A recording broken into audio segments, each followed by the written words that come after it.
We're not designed to sit, just like a car's not designed to sit in a garage, it's designed to be driven. It's exactly the same with our body. It's a great thing about having a dog is you get out every morning, rain, hail or shine, to take them out for a walk, which means you're getting out in that natural daylight. If you raise your game, then generally speaking, those people around you will raise their game. And so that's the positive ripples that occur within the organization. People are engaging in these other activities that are some way they're all doing their own little thing.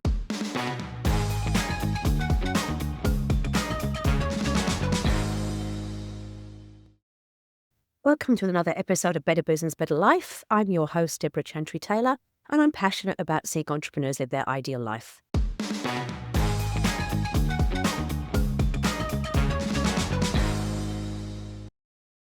I'm a certified EOS implementer, a FBA accredited family business advisor, and a business owner myself with several business interests. I designed this show to bring tips and tools to busy entrepreneurs who want to understand how they can create a better life through creating a better business. I bring on the show people who are using EOS in their business or people who've just got really great tips and tools that can really help with that side of things. So today's guest is a subject matter expert of almost 2 decades. He won PT of the Year in 2016 after making a significant career change. He started in the grocery industry and now works in the health industry. And he works with businesses to maximize the health and the energy of their employees. Today, they're going to share with you how you can make 1% changes to create endless energy and improve the health of your employees. I'd like to welcome you to Rich Ellis, who is the energy coach. Welcome to the show, Rich. It's great to have you on. We've just been having a quick chat before the show. We've realized that we both come from the Midlands, so we have a common thread in our background. But Rich has got a really interesting story. I'd love you to share that story with our listeners, please, Rich. Yeah. Thank you, Deborah. Great to be here. And thank you for having me on. It's a real privilege. Nice to be able to share. So my story starts back in the UK, but moved to New Zealand about 27 years ago and was working in that corporate space as an employee, and got to a point where I realized that wasn't what I wanted to do for the rest of my life and shifted into the health and fitness industry. Just on a whim, really. I decided to do a course part-time outside of work hours, and really for my own education. I was always interested in health, a reasonable, regular gym goer. And I thought, well, if I can pick up a few tips from this, then that'll be really useful for my own routine.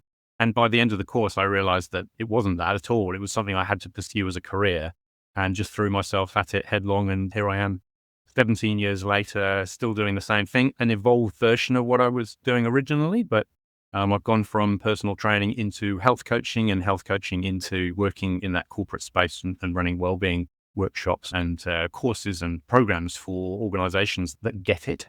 Those organizations that realize that the investment in this will actually save us a lot of money, and it will change our culture as we go through the process. And so that's where I spend my time now. Yeah, it's interesting, isn't it? So we talk about with the EOS manager, maximizing the human energy, and we talk about it more from a point of view as how do we make sure we're all rowing in the same direction with the business and making sure we're all on the same track.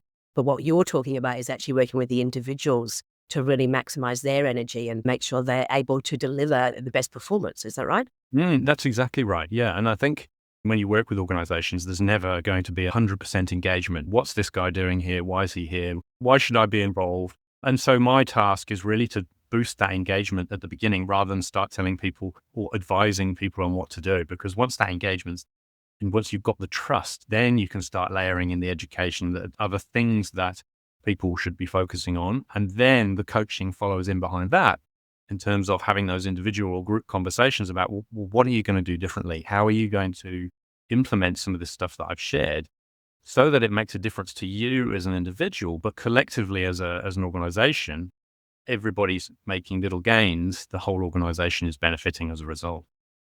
Now let's just talk a little bit, what does healthy kind of look like? So you're a health coach, but healthy, I think, often is kind of thought as very much just the physical representation. Am I kind of fit and skinny and healthy? But there's a lot more to it than that, isn't there? There certainly is. And I think appearances can be deceptive. What we as a Western world sort of look at in terms of what we think is healthy isn't necessarily healthy. And I think a great example of that is the bodybuilder on stage, right? You've got these incredible physiques who are dehydrated, undernourished, covered in paint, and the tiniest budgie smugglers you can find. And they are put on, and I'm not criticizing them, as what they do is fantastic. But what I'm saying is we're taught to believe that is the picture of health. And actually that body looks incredible, but, they're not in a healthy state. They have to push their body out of a healthy state to compete. And I think if you translate that into a business environment, we push. It's a badge of honor to be working long hours and have lots of clients and be really busy. But unfortunately, that's the same thing as the bodybuilder that's pushed themselves so far out of their comfort zone so they can compete, that actually there's some real recovery work needed to get that body back into a healthier state. And so we can be misled by what we see. And I think when you say, what does it look like? It's different for everybody. And from a coaching perspective, I ask that question of them because they know their body best. They know their lives best. And they're probably the most aware person of what they can do differently in their life. I don't know that. And so I just have to ask the right questions. But I think there are some general things that we can apply that are useful to have in our routines. And we talked earlier about sleep. And I think if you neglect sleep for too long, it will come and kick you on the ass. And it will reveal itself in some way that is not good. It's been linked to metabolic syndrome, diabetes, mental health issues. So there are a number of things that can occur when sleep is neglected. So I would start with that as a foundation, at least 7 to 9 hours. Now, not everybody needs 7 to 9 hours, but the research says the majority of the public needs between 7 and 9 hours for healthy cognition and healthy body. A reasonable diet in terms of a balanced diet across the day. Different people need different nutrients. Different people need different timing of nutrients depending on what their goals are. But a well-balanced diet goes a long way. And the hydration that comes with that, right? Making sure that we are drinking enough water and not just tap water, ideally some good quality water, or even water with something in it, like some Celtic salt or some squeeze of a lime or lemon or something that's going to give it some body, because that's what it's like inside our bodies. It's not pure water. As we know, when we sweat, we get this other stuff, which is the electrolytes leaching out through our skin. So if we can put that in, that's another really good step in the right direction. And so movement would probably be the third piece in terms of looking after ourselves and what does health look like. Moving our bodies. We're not designed to sit, just like a car's not designed to sit in a garage. It's designed to be driven. And we know what happens to our cars if we leave them. The battery runs down, the brakes seize up. It's exactly the same with our body, right? We're designed to move, use it or lose it.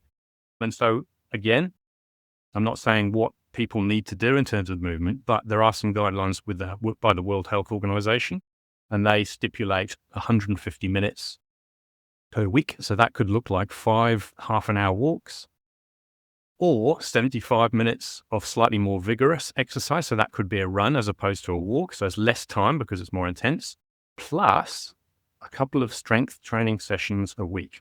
And that's the bit that gets left off. We don't always include that in, and the World Health Organization says that. And that's about preserving muscle mass. And that's the most important part of our body in terms of our metabolic rate. So the more muscle we have on our body, the healthier our metabolism generally is. And it also protects us. If we fall, we're more likely to bounce than break. And that's what we want, right?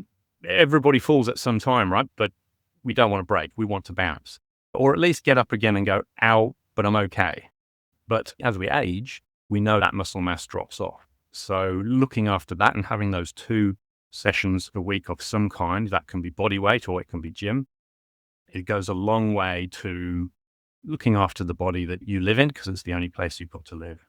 Yeah, I completely agree. So we're going to delve a little bit deeper into each of those in a moment. But I'm just thinking from an entrepreneur's point of view, or from a lot of leaders that I'm working with, they're so busy, they're so stressed out, they're so overwhelmed. And so this kind of probably feels a little bit scary for them, because it's like, but I've already got enough on my plate, and you're now asking me to make more changes.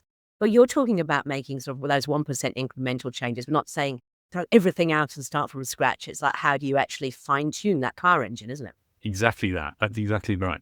So I take the approach of wanting to provide solutions that ideally take no extra time and over what is already occurring. Really, it's about tweaking behaviors. Like you say, it's the 1%ers, right? Like Dave Brailsford, who took over the English cycle team, he was looking to aggregate all of those 1% and make the team better. And that's exactly what he did. James Clear's book, Atomic Habits, same approach. We're looking for the 1%ers. And so changing your habits, increasing your water intake, it actually doesn't take any more time to ask you to work on that, because you're up and down from your desk, you're going to the bathroom to grab a glass and fill it up isn't going to take any additional time. It's just a slight behavior change. And so for those busy entrepreneurs, it isn't about you need to overhaul your life. And that's just unrealistic for everybody. It's about finding those 1% and saying, right, what are 3 things and what's the first thing? And when will you do it? And it needs to be done within the first 24 hours, ideally, having identified it. Because once you've taken action, that's more likely to spur future action. We get that little dopamine hit. The dopamine hit is our reward. The reward means, oh, I did well. I'm going to probably do that thing again. So that's the approach that I take. Okay, so let's delve into sort of each of those 3 areas. So we're talking about sleep. I agree with you wholeheartedly. I know I need 7.5, 8 hours sleep, and I know what happens when I don't have that. I've done a lot of research and work on my sleep over the last 12 years, and it becomes really obvious when you haven't had the right amount of sleep, what effects that has. Like you said, the dulling of the brain, the inability to focus properly, etc. But so in terms of, tell us a little bit about why sleep is so important, first of all, and there's some other things people can do to improve their sleep. Yeah, as I was saying, there are a number of, I guess, downsides to poor sleep. And so setting ourselves up for a good window, a start and a stop time on a regular basis is really important, because from a cognition point of view, from the ability to leap out of bed in the morning, we know what that's like when we've had short sleep or we've had alcohol or something's happened the night before, where we can drag ourselves through the day, but that's not a productive person, right? And so I don't tell people not to drink alcohol, but I say use it strategically, because if you've got a busy day the next day or an important meeting, you're probably best to say no, thank you. So from a health perspective, it's critical, and it can take a bit of time before it's like brushing your teeth, right? If you stop brushing your teeth today, your teeth aren't going to rot. But if you left them for 6 months, 12 months, 18 months, you'd start to need to go and see the dentist. And it's the same with sleep. It's an accumulation of all the good things.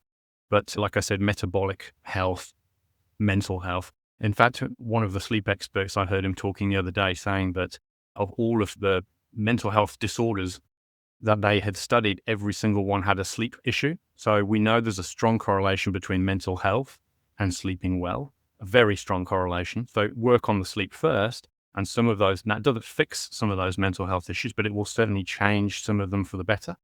So there's a raft of reasons why you would look after your sleep. And I don't think we respect it enough. And it's something I only respected once I started studying it and analyzing it for myself and realizing that there was some real opportunities. And part of why I burnt myself out in 2014 was too much work, not enough sleep, and just keeping on going on that path for too long. Some of the things that people can do is just use, so the National Sleep Foundation, if you Google that, you will find their sleep diary. And their sleep diary is a really useful tool to raise awareness of where you're at right now. And so it asks you to capture some information, AM and PM, for a week. So it's only a week. And you might keep it by your bed with a pen, or you might have it in the kitchen once you've got up for the day. But it's just asking a various 4 or 5 questions, AM and PM. And by the time you've filled it in, you've got this nice little map, or I guess a bunch of data that then gives you some opportunities to reflect and go, oh, okay, my sleep wasn't very good. Oh, and I had 5 cups of coffee that morning. So if you start linking or joining the dots as to what might be affecting your sleep. So that's where I would recommend people start to try and raise that awareness. The next couple of really useful things they can do is get themselves out into daylight in the morning. So that bright light outside is very high in blue light, which we want in the mornings because that washes away the melatonin that's sitting in our system from the night before. So it increases alertness. And the other thing it does is it sort of bookmarks the beginning of the day. So 16 hours later, your brain will be thinking, probably ready for bed now. So it really helps reinforce the rhythm. And if you can then have a consistent bedtime and a consistent wake up time, you're putting all of those pieces together. That's really helping your brain and your circadian rhythm lock in. And you know when it's working because you go away on holiday and you don't have an alarm clock and you wake up at the same time you would do if it was a work day. And that's kind of a little celebration because you know that the work you've been putting in is working well and that your system is almost on autopilot. Yeah. It's one of the reasons I reckon everybody should have a dog because I've had dogs for the last, I don't know how many years, but it's a great thing about having a dog is you get out every morning, rain, hail or shine, to take them out for a walk, which means you're getting out in that natural daylight. And I've actually just been away for the last 2.5 weeks. My dogs are still at home. And I've noticed that I've let because I'm not walking the dogs in the morning and I've been sick with COVID as well, haven't been going out, and it has affected my sleep for sure. I get to bed and I'm not feeling quite as tired. So it's amazing how even just in 2 weeks, that the body can start to reset itself back the other way. So it is really about building habits that reinforce. And as you said, when I go on holiday, usually I'm awake at 5:30 every morning because that's the time I normally wake up. Yep. There you Yeah. go. It's working. Okay, brilliant. So sleep, there's a lot of things we can do around that. I also remember learning that sleep is very important for the different metabolic pathways in your body to repair as well. And I believe you have to, I mean, it's not just about the amount of sleep, but it's about when you go to sleep as well. Isn't there a certain kind of time period where it's better for your body to be sleeping in? Yeah, and I'm not too strict. I was talking to someone the other day about a client about another client because we were talking about sleep and the fact that she was a business owner, busy director of the company and very hands-on. And she was finishing work at midnight, 1 o'clock in the morning, but she wasn't getting out of bed until 8 o'clock or 9 o'clock in the morning. And so I said, look, that's okay, so long as the quality of that sleep as well is there. The duration's good. But in an ideal world, if you could control it down to the minute almost, that sort of 10 to 6 is the sweet spot because the first 4 hours, your body is doing that physical repair. So you get more deep sleep in the first 4 hours, so 10 till 2. And then from 2 till 6, you've got more REM sleep. So it's shallower sleep, but it's doing a lot of the repair work in the brain. So when I say repair work, it's removing the emotion from the encounters that you had during the day. So you've got a memory of the encounter, but you're not as emotional about it. So you may have had an argument or a really tough meeting that you walked out pretty frustrated and pissed off, but you know that professionally you don't show that stuff, but it's still going on in your system. Your REM sleep is the time where your brain sort of separates those two things. And so the old adage of, I'll sleep on it is a really good piece of advice because you wake up in the morning and you're much clearer about what action you need to take because the emotions come out of it. So that 2 till 6 is that REM period. And so that would give you a window of about 8 hours. When we don't sleep for the 8 that we're on the pillow, there are times where we wake up and we're back to sleep and we may not even know that's occurred. And sometimes we do, but it's a part of the process. We have these cycles that run sort of every 90 minutes. And I was really curious about it. I was like, well, why are we doing all this stuff? Why don't we just get on with that? So the thinking, you probably know the answer, but the thinking is that when we were living in caves, when we were cavemen, and we haven't really much evolved much since then, it meant that we had some of all of the sleep cycle that we needed. We'd had a little bit of deep, a little bit of REM, a little bit of shallow. And if we were interrupted by a bear, we were equipped with some sleep to go and fight or flee or do whatever we needed to do so that we could survive. So it sort of seems like it might be a survival pattern in our sleeps that allows us to get some of the recharge of all of those, but there's more deep at the beginning and there's more REM at the end. The other point to make about REM, which is really important, is the lymphatic system. So this is the system, you may have heard of the lymphatic system, which is throughout our body as our drainage system, gets rid of all the toxins and shoots them through into the liver and the kidneys and out they go. But the lymphatic system, which has only been discovered fairly recently, is the same system for our brain. And that occurs when we're in that REM sleep. So we do need that REM sleep. And it's clearing out the metabolic waste from our brains. Our brains are very active. It uses about 20% of our whole body's energy. And so it needs a cleanup. And if we don't give ourselves enough of a sleep opportunity, that cleanup doesn't occur. And so the understanding is that may be linked to dementia, Alzheimer's, those sorts of things, because the plaque is still there, hasn't been cleared out. So one of the benefits of sleep, one of the many benefits of sleep, is that reassurance that you've had a decent night's sleep and that your brain is clear, ready to go because it's been able to clear out the waste from them the day before. Nice. I hadn't really thought, and I didn't know about the caveman thing. I did always wonder why we had those sleep cycles. I have a Withings sleep analyzer as well as an Oura ring. I'm a bit obsessed with all this stuff. And it's really interesting to see when you wake up and you kind of feel, well, did I get a good night's sleep? And you have a look and think, oh yeah, sometimes you don't get enough REM sleep. Sometimes you don't get enough deep sleep, but it is fascinating. Probably not much use unless you do something with it, but it's certainly interesting to have a look at. Okay, so that's sleep. And we all know sleep is important. Well, it's good to think about what you can do around that.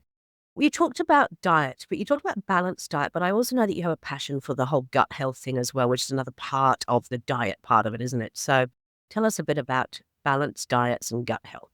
Yeah. I think the balance that you're looking for is to try and make sure there is sufficient protein and there is sufficient fiber. They would be the headlines.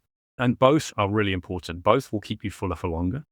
And if you are having the fiber, then you're probably getting a range of vegetables and a mixture of vitamins and minerals because of the amount of vegetation, if you like, that you're getting into your diet. So you're looking for color as well. You're looking for a mixture of color. You may have heard the expression, eat a rainbow every day. And I like that because it's really simple, but it drives you towards that mixture of color. And so you're getting a variety of different types of vitamins, different types of minerals that are coming from all of that color. And so that's why seasonality is really important. New Zealand's still pretty good at supermarkets. That's probably the obvious outlet, is reasonably good with that seasonality. When things come and go, they're available for a certain period of time. We eat them and then they're not available until the next day. Avocados are the exception to that rule now.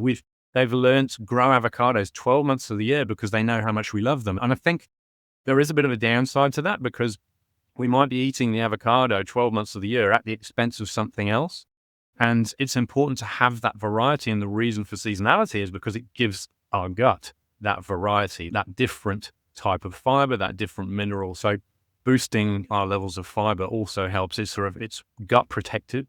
And also the fiber that can't be digested makes its way all the way to the large intestine and is slowly broken down into a short chain fatty acid, which actually feeds our gut bugs.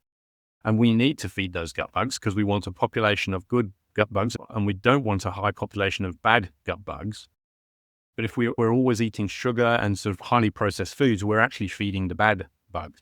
So we want to keep that balance in check, and fiber is one of the ways in which we can do that.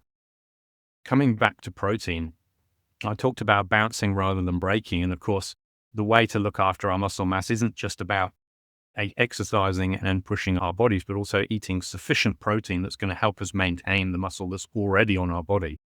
And so whatever that first meal of the day is, whether it's breakfast or lunch, different people need different routines, getting a really decent, healthy portion of protein. So somewhere between 25 and 30 grams in that meal, which sounds quite a lot when you actually think about what sort of food has to be eaten to achieve that, is really helping to set you up for two good things. One is a portion or a level of leucine, which is one of the amino acids in protein that will help protect or preserve that muscle mass. But it's also helping to stabilize your blood sugars for the day. And this is one of the ones I talk about in my workshop, Endless Energy, is hitting that protein at the beginning of the day so that your stable blood sugars last throughout the day. And if that doesn't happen, and I know what it's like because I've had days where I haven't done the protein, I'm looking for things that I don't normally look for. Like if there's a donut in the house, it's getting eaten. It's like, why am I reaching for the donut? And what it is that your blood sugars are they're just roller coastering. If you get that protein in, then the roller coaster is very shallow. It's much shallower. And so our mood follows our blood sugars. So if they're roller coastering, our mood is roller coastering. And that makes us less effective as people. We're shorter tempered. We're less emotionally controlled. And I think people underestimate the power of that. And I think when you've experienced it, you've had sufficient protein and you get that level of fullness without feeling bloated. And it carries you through to the next meal. You're like, oh, didn't need a snack.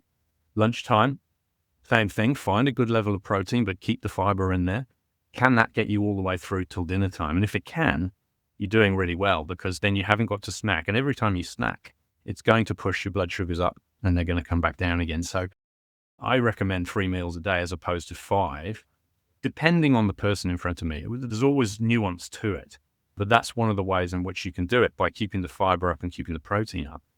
It's going to help you get to the next meal without snacking.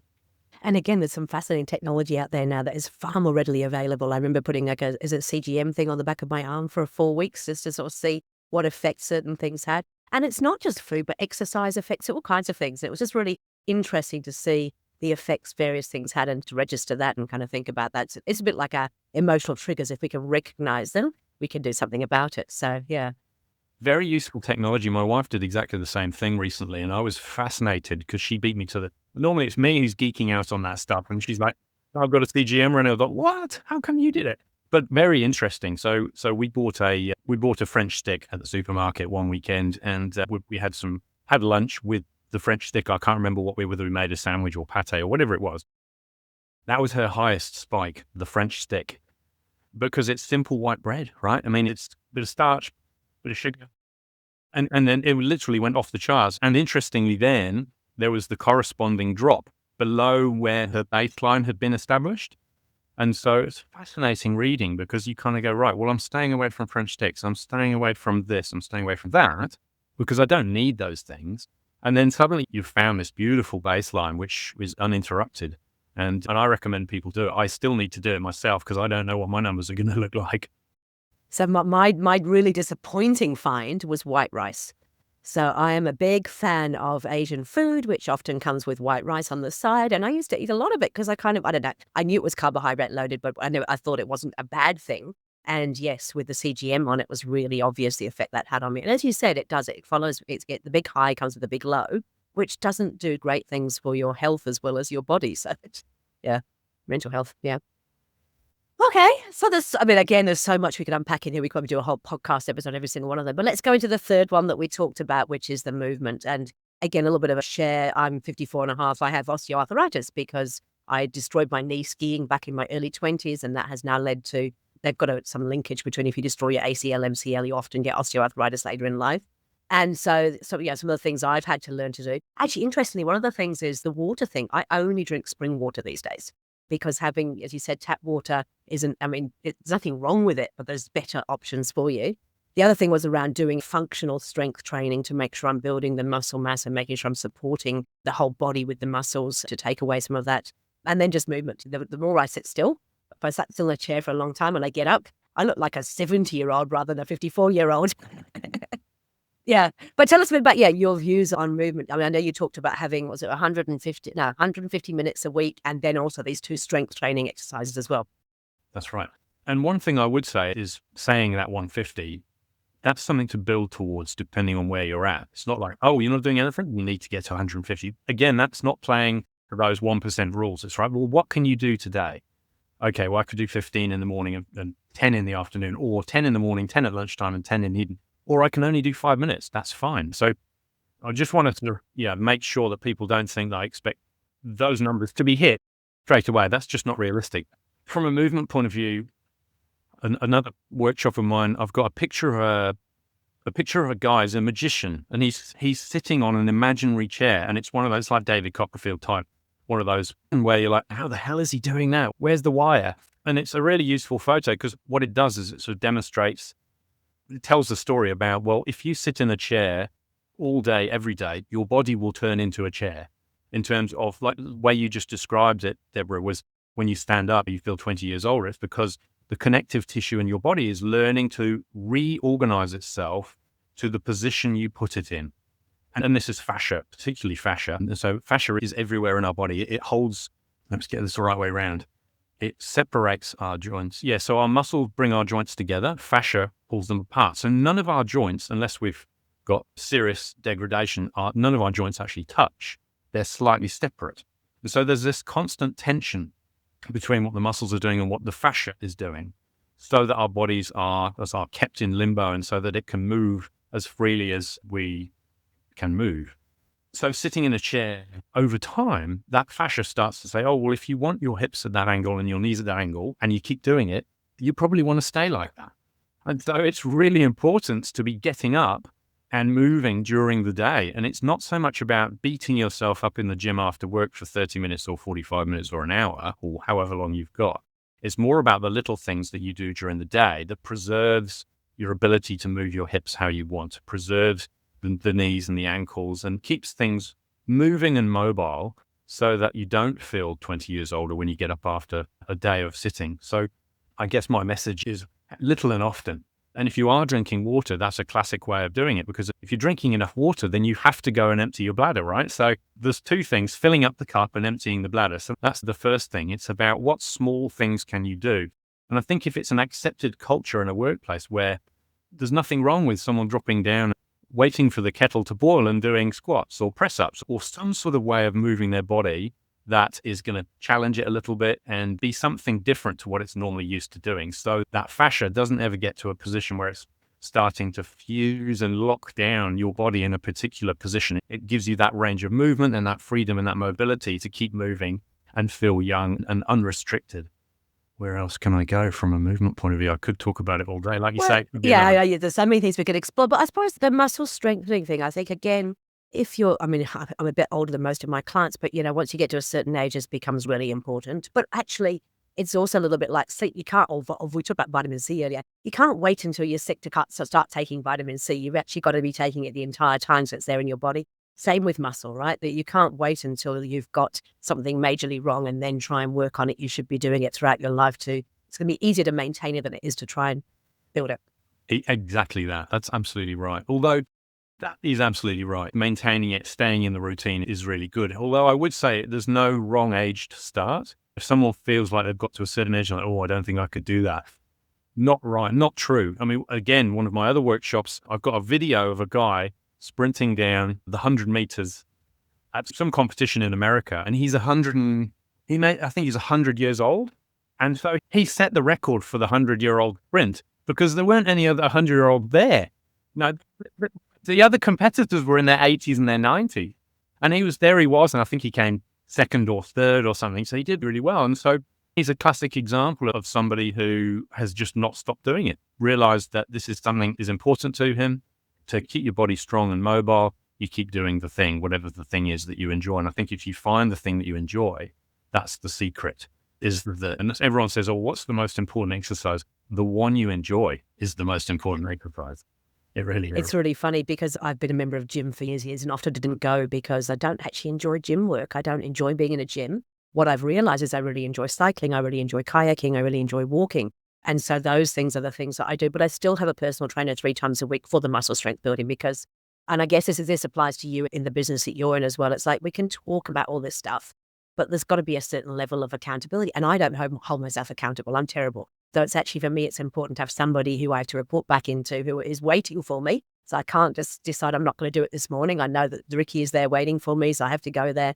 And I suppose that's what having a coach is all about, is that person who can not only hold you accountable, but also they're able to view things from the outside in, as opposed to the way we're viewing it. And I remember when I used to do horse riding, my horse riding coach would always say to me, "You're not holding your hands right." So, yes, I am. And then he got a video camera out and he videoed me. It's like, oh, okay, I'm not holding my hands right. Okay. And so that's the beauty of having somebody external who's actually helping you with it. Absolutely. Absolutely. I think I was talking to someone yesterday, actually, on my podcast, and her statement was never so true. Is that we all need coaches. Coaches need coaches. Everybody needs that someone. And you may be able to find a coach or a mentor that is someone who will work with you for free, but it's worth investing in one if you don't have that person available, because it's not until you start being open to coaching and being prepared to go through the process of it, you realize the power of it. And I've worked with people who have been coached, and I've worked with people who haven't been coached. And there's quite a stark contrast between their approach, how they deal with things. And I think I've now got to the stage where I say, have you ever been coached before? Because some people haven't, and they don't really know what it means or how they need to behave or what the process looks like. So helping people understand it goes a long way to it being more successful and useful for them. And I think you're right. Everybody needs them. Everybody needs that accountability, that support, that person in their corner who's their cheerleader as well. And a good coach will wear different hats depending on what that person needs at the given time. But there are other ways of doing it. Finding an accountability buddy, an exercise buddy, like you said, someone's there waiting for you. If you don't really want to get out for the walk, find someone who wants to walk with you, who's got similar goals, and arrange to meet them, right? So that you have to turn up, right? It would be harder to let them down than to let yourself down. And I think that's another benefit of having a coach, because sometimes they've trodden the path that you've trodden, but they're further down that journey. And so that's probably more of a mentor potentially, but that wisdom, that experience can help speed up your own journey, because you're not going to make the mistakes they made. You're going to pick into their wisdom, and very useful. Yeah, absolutely. Okay, so let's talk a little bit about this. So the work that you do is generally within the corporate and business environment with teams who are looking to, I suppose, fine-tune their engine and go to F1 status as opposed to just racing around the local track. But what are the benefits for a business owner? Because you know what it's like. You talk about this, people go, that's great, but it's going to cost us money. Why would we do that? So what are the benefits of actually working with someone like you in their organization? Yeah, sure. Well, the return on investment is probably the starting point, right? That's the bit that's going to get it over the line. And the stats look at somewhere between sort of one to 6, as high as 1 to 10 in terms of return on investment. So $1,000 invested, $6,000 saved. And it is a saving exercise because productivity, reduced absenteeism, reduced presenteeism, and more engagement, which then follows with productivity. All those little things that occur over time are probably the reasons why organizations, particularly people running the organizations, would want something like that in their organization. And for the individuals, it's the ripple effect. So individuals will slowly make changes over time. It empowers them. It gives them new knowledge, new skills, new habits. But no one's working in isolation, right? There's people sitting to their left, people sitting to their right. They've got friends, they've got family members. All of those things have a ripple effect across those other people. They say you're the average of the 5 people you spend the most time in, and I think that's so accurate, so true. And if you raise your game, then generally speaking, those people around you will raise their game. Or if they're raising their game, you're going to want to raise your game. And so that's the positive ripples that occur within the organization, because it's something that takes time. It isn't something that happens from week 1 to week 5, week 12, week 36. It's something that it's a slow burn. So it's something that those organizations have to be patient with, but it also gives those employees something else to talk about. It's not just work, right? Oh, how did you go doing that thing? Oh yeah, I did the run Coatesville on the weekend and came forth, and whatever it might be. There's that whole new level of conversation that people are engaging in these other activities that are non-work related, but of interest to everybody, because in some way they're all doing their own little thing. So that's the benefit. And then of course there's the education piece in terms of new knowledge. People know little snippets, but mainstream media are very good at delivering average to bad news and a warped version of the reality that we always know it's edited down and the things have changed. And so people's perception of certain things is sometimes wrong. So it's really nice to be able to set people straight and help them understand the truth behind some of the science, so that the habits that they form are more effective and more useful for themselves. So it is the power for the organization, but there's also the empowerment of the individuals as well. And as you said, it kind of creates that positive tension where people want to lift their game, and because there's a bit of a competitiveness into it too. I see the whole run club thing is obviously huge at the moment, and I've seen it within a couple of my clients where they've started a run club, and people who you never thought would run have suddenly started running. So I'm not a big fan of running personally, but I can see why when everybody else is doing it, you're like, well, what am I missing out on? Because they're coming back buzzing and looking great. So how do I get a bit of that? Yeah, absolutely. Absolutely. And you're firing up the brain's natural chemistry or pharmacy and neurotransmitters, endorphins, all those good things. The more you do it, the easier those systems are to fire up. And so that's when someone starts running, they're like, what's this runner's high thing everyone's talking about? I don't get it. It takes a long time before you actually experience that. And so it can be really difficult, challenging to persevere when you're not feeling like there's any reward. But when that reward kicks in and you start feeling that high, that the benefits, some of the other things other than sort of a change in fitness, then the penny drops. It's like, okay. And then it's a mental thing. It's like, I can't stop doing this now. It's so good for me. Yeah. Brilliant. Okay, we could probably talk all day. I'm really enjoying what we're talking about, but I would love to I always make sure that my guests give the listeners 3 top tips or tools, things they can actually go away from the podcast with and do something about it right now. So what would be your 3 top tips or tools, Rich? Yeah, I think the one that I normally share, I've already shared. Yeah, that's okay. Let's repeat it then, because it's obviously important. Yeah, well, I think it is. And that's the number one. It's that getting outside in the morning, getting that light into the eyes in the morning. It really is. There are so many others, but that one is absolutely critical for so many things. And if it's just your morning cup of tea, I work with an organization where there are people are commuting long distances and they're like, well, how am I supposed to get out into the sun? I'm in the car driving to work in the dark. I'm like, that's fine.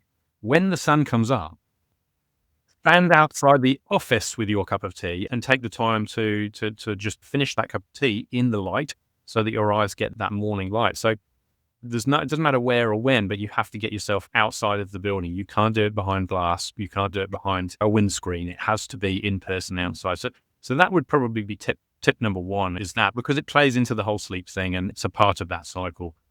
I think tip number 2 would probably be a movement one. So my challenge to people would be, what's one small thing that you can do differently than you're doing now to move your body more during a work day?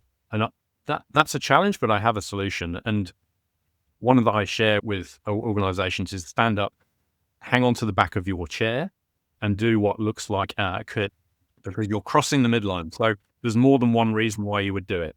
So you're activating the biggest muscle on your body, which is those glute max, really important. So you're crossing the midline with one of your legs every time you cross the midline, you strengthen the connection between your left hemisphere and your right hemisphere.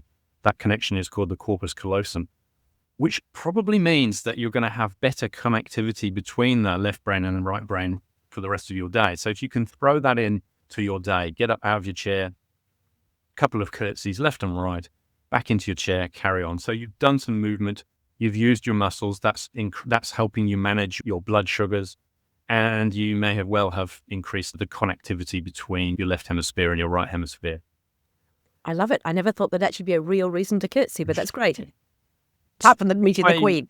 That's why when kids are at primary school, they do lots of games where they're crossing across their body so that it helps strengthen those neural connections. And clever PE teachers know this stuff. They know that kids need this type of movement in their bodies so that it's not just physical, it's mental as well. And you're challenged from a learning perspective as well as, can you tap your right heel with your left hand? So you've got to bring that across the body and make that connection. So any of those sorts of things are really good excuses to get up and move your body and enjoy the benefits. Third and final, I was going to say hydration, but we've already talked about hydration. But honestly, there's a balance. And I might do breath. Let's do breath because we've talked about hydration and we know it's important. We know that we're 70, 80% water. Structured water would be the thing that I suggest. So you've put something in it. So breath. Breathe light to breathe right. So there's a long backstory, and I know I don't have the time to do that, but let me just share this. There's a guy called Patrick McEwen who wrote a book called The Oxygen Advantage. I highly recommend you read it because it's based on Buteyko breathing, which actually came out of Russia, and from the guy, his name was Konstantin Buteyko. So Patrick reinvented this, and it talks about mouth breathing versus nose breathing. We need to use the apparatus that is behind our nose, which is all of the breathing apparatus. We're not designed to breathe through our mouth. So from an energy point of view, if you're sitting up nice and tall in your chair, your shoulders are back, your lungs are open, you're not dropping your head, so your head's level, and you breathe in through your nose, breathe out through your nose. So we're not involving the mouth at all. And the breathe light to breathe right doesn't mean a shallow breath. It still means a nice deep belly breath, but it's slow and it's controlled, so much so that you may not be able to hear me breathing if you were standing next to me. So that would be something I recommend, because when we breathe through our mouth, we expel a lot of CO2, or more CO2 than we should, which is why the expression a mouth breather is an insult, because it's saying you've forgotten to know how to breathe. So in and out through the nose means that we're preserving some of that CO2. And the CO2 that sits in our system is the pressure against the membrane that pushes the oxygen into the cells, into our blood. So we need to maximize the oxygen absorption. We need the CO2 in the system as well. And if we breathe through our mouths constantly, and you do this when you're congested, right?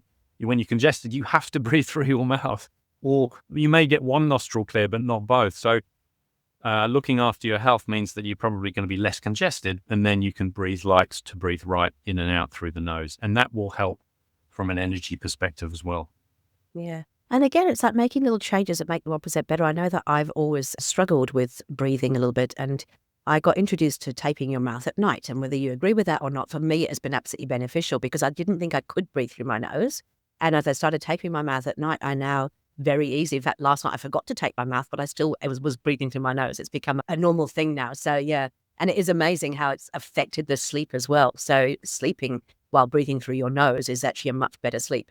Absolutely. Yes, no, that's good. If people are brave enough to do the tape thing, I recommend it. I'm certainly a believer in it. All you need is a very small little bit of tape across here, so you can still breathe through the sides of your mouth if you need to. It's not like gagging you for 8 hours sleep, but yes, it's a really useful tool, and it helps retrain the brain to breathe through the nose. Yeah, and this works. And I've had much less sinus issues and things too, because I think because I'm using my nose all the time and my nose is actually working, and so I don't get the sinus challenges I used to get. I was really scared at first because I thought I was going to kill myself in my sleep by not being able to breathe, but hasn't happened. So I highly recommend it. Did you try it during the day first, so you were walking around with it, getting used to wearing it before sleeping with it? No? Straight in? I didn't think about that. Straight in, and imagine that I wasn't going to wake up. I wasn't going to wake up the next morning, but I did. So yeah.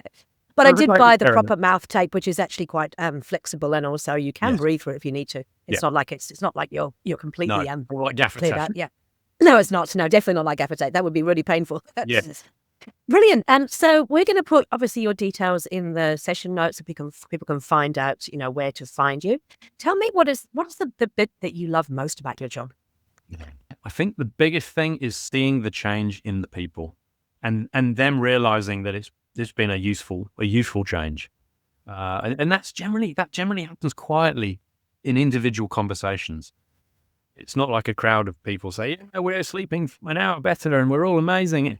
It's like, that tip that you gave me about not rushing around because it drives my nervous system. It's really working. I feel so much calmer. So just little conversations like that. And I'm just, I walk away with, my heart is glowing and it just, because they're not going to keep that to themselves. They'll share that with someone because it's worked for them. And that's that ripple effect that I was talking about before. And so that's really heartening when you see those changes and you realize that it's made a difference to the quality of someone's life. It's brilliant. I can feel your passion. It's fantastic. Hey, Rich, look, thank you so much for coming onto the show, sharing all your knowledge and your wisdom. Like I said, we'll have all your contact details in those in the notes below the podcast. But thank you for your time. Thank you for having me. Absolute pleasure.